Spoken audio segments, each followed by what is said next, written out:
heads of some of us who still believe that this government has something in store that is better than what they have seen. I want to tell you that we have a government that is very peculiar and anomalous at the same time. The government that is doing things the other way around. Tuliambiwa bottom up hatukuamini. Sasa kila kitu ina happen bottom up. Upside down priorities. One of the things I want to highlight is this. The economy does not work on television screens. It works in the people's pockets.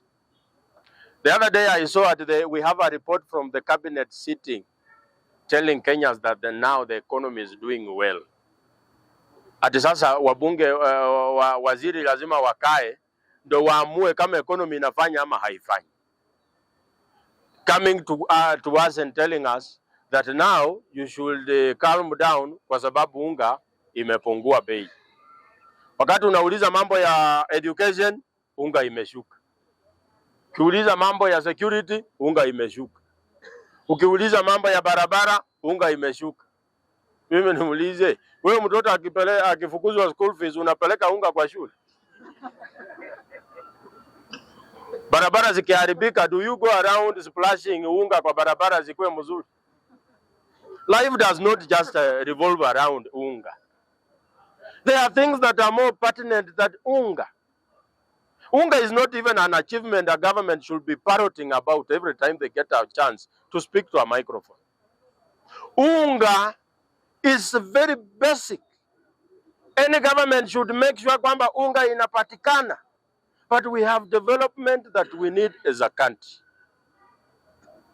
We are speaking about almost every sector being in shambles. The education system is in problems. And that is one of the reasons I want to tell you that tribalism will not help you, will not bring you any benefit. Citing a problem in Moi University. When we remember, we had a very progressive leader who wanted to grow Moi University. But Mandago, I will not be afraid to mention names because the information is in the public domain. And the most learned member of parliament in this country, Oscar Sudi, mobilized the whole Eldoret. I hear it is now called a city without a flyover. To march through the Moi University and tell them that Professor Laban Ayiro should not be a vice chancellor because he's not a local. The most disqualification Laban Ayiro had is because he could not speak Kalenjin. Wakamwambia yeye si mkale kama sisi, apake virako aende. Wakatafuta a tribesman like them. Sijua anaitwa nani? Anaitwa nani? Kosigei. I am telling you, we have medical students in Moi University who have been there for 9 years and they have not graduated. And there is no hope of graduating. That is what you get for being tribal. Soon we will have a member of parliament who never stepped in the university planting maize in a university farm. Soon, that university will be reduced to a village polytechnic. And I hear the ruling party wants to build an academy where they will be training people. I have never heard anywhere in the world where a ruling party has an academy of teaching its ideologies to the citizens. Now, can you imagine your kid is seated in a UDA class? What will they be learning?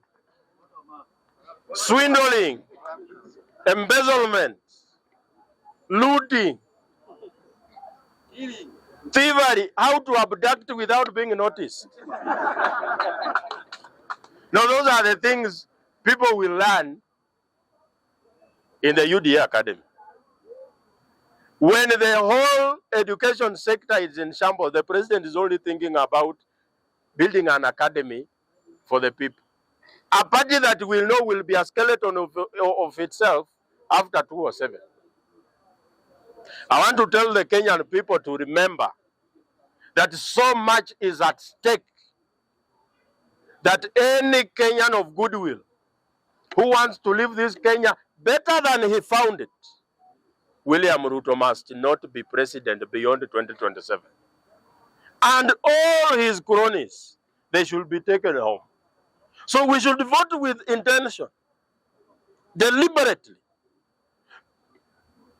Objective number one, Ruto aende before we even think of who is coming in. Kwanza to achievement, ameenda, yes, then who has come? That will be the question.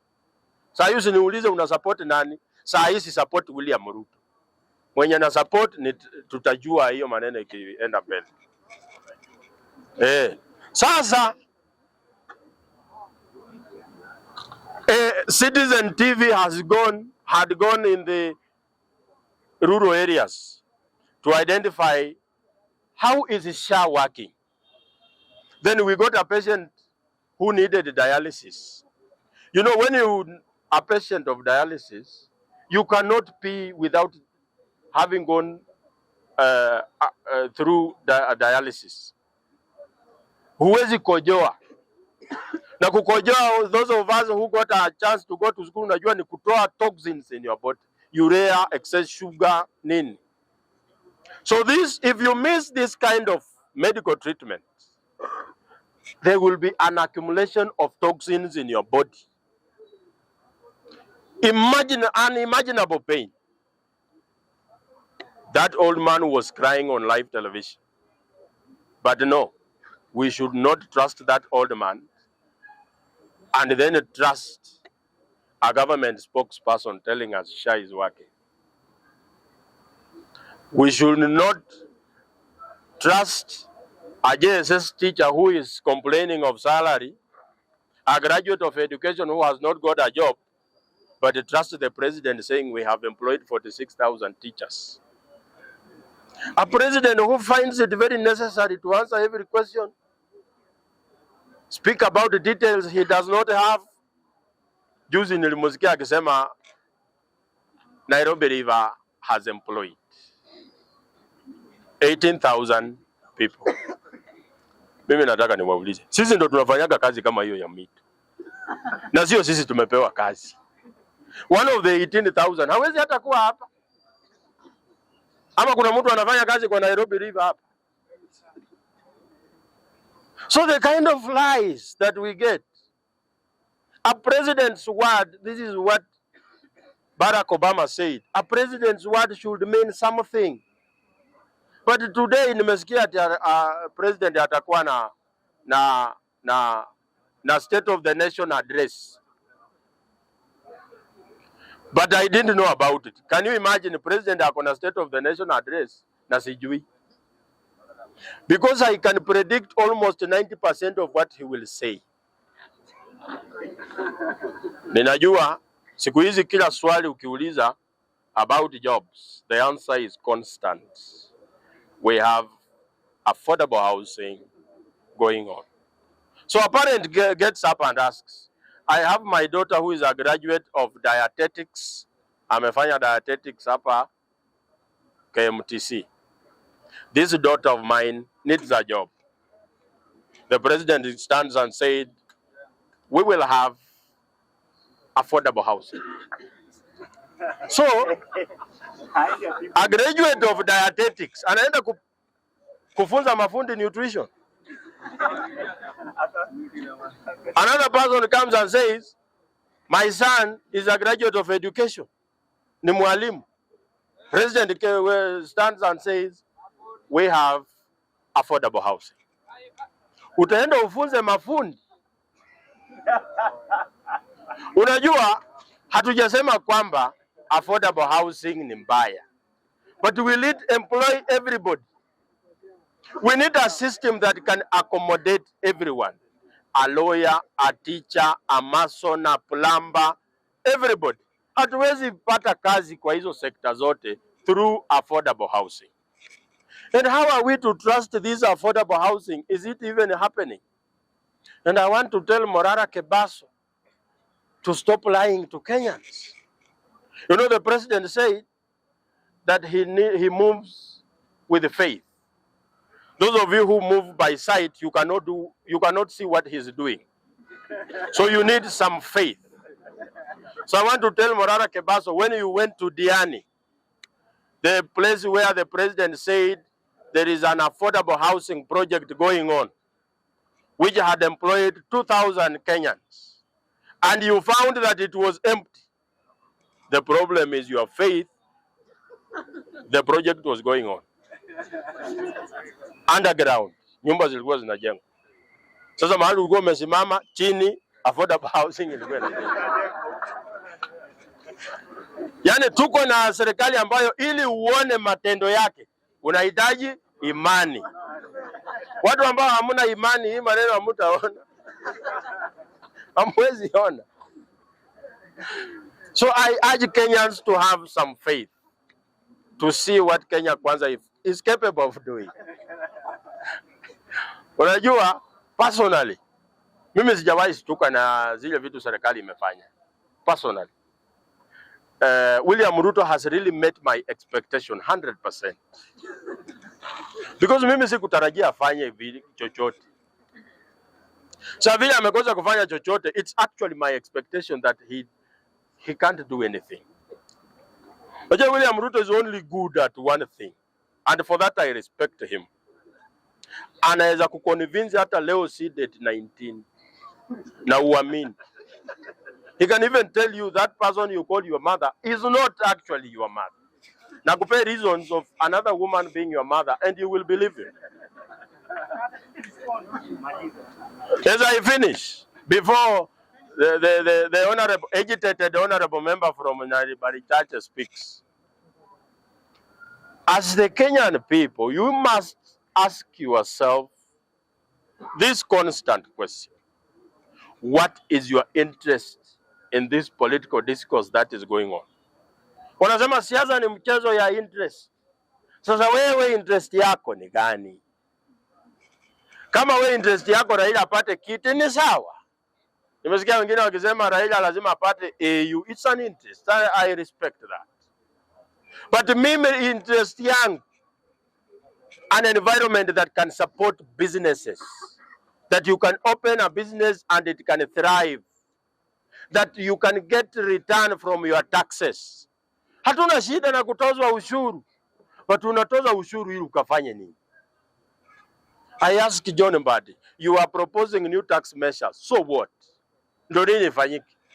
Hata wakichukua kila kitu. Starting next year, people will be taxed 49% of their salary and they will go home with 51. So technically, the government is eating half your sweat. After eating half your sweat, you go home on a road riddled with potholes. You go to school and pay exorbitant school fees. You go to hospital, you pay from your pocket. And the government is eating half from your sweat. If that is not going to get you angry, then your central nervous system has a problem. As I finish, Mr. Speaker, I want to remind people who had forgotten that mimi sasa nitajaribu kusukuma mkora mwingine hapa Bungoma aende nyumbani. Kwa sababu ameongea tu sahini mara ngapi? Mara tatu. A member of parliament by the name John Makali. You know, in my rural language, native language, Kibukusu, Makali means somebody with many words. Mtu akona maneno mingi. But yeye anaitwa Makali lakini akona maneno kidogo. Kwa parliament ameongea mara tatu. Akipiga kura ya finance bill 2023, he just stood up and said yes and sat down. Year 2024, he said yes. Then another opportunity came ya kufuta Gachagua. Akaamuka akasema yes. So we want to say yes, he can go home. Thank you very much.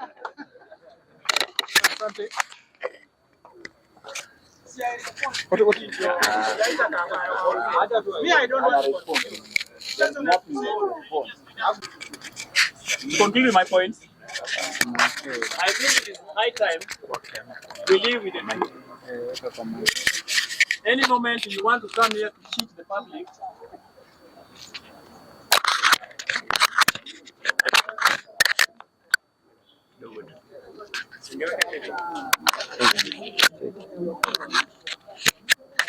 Honorable Juguna, I know you've been given a tender by this government. But can you please compose yourself and listen? I think it is in our wisdom as citizens, I think it is in our wisdom as citizens to speak the truth. Because any moment we come here to please the government, when we have a failed education system, we have a failed agriculture, we have a failed health sector, we have a failed in areas like employment opportunities to our youth, those who went to school, a parent who educated a child to do medicine for more than 5 years in the university, and then you want to take 10 years having no job, still depending from the same parent. I think it is not a good thing. So it will be so, I can say it is so insane to believe that such life is normal. To conclude, I'm addressing our government on attack to our religious leaders.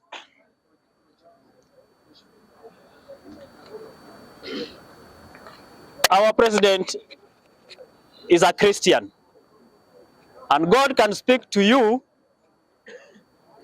through your neighbor, a friend, or any circumstance in life. If God has sent the religious leaders to tell you the truth concerning the status of the country, you should not crucify the religious leaders. We have had several leaders, even in the Bible that you read, who were warned. Some of them were punished too. So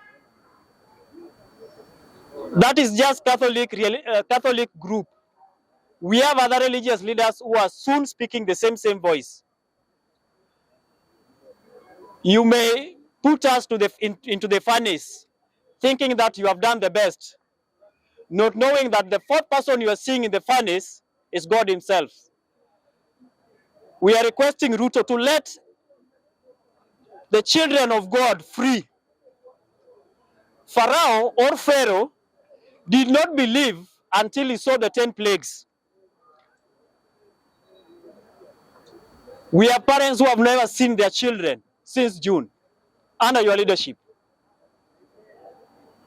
Under your leadership, we have never seen anyone brought to book because of corruption. We are only hearing about corruption cases without any conclusion. And we are a bitter nation. So I cannot stand here to say that we are doing well as a country. We are not doing well.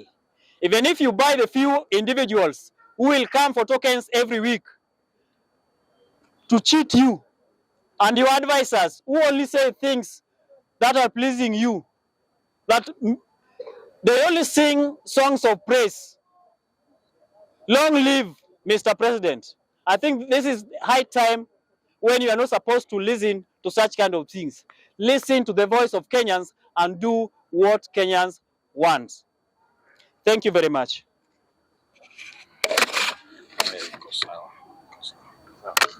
Bunge power. Bunge power.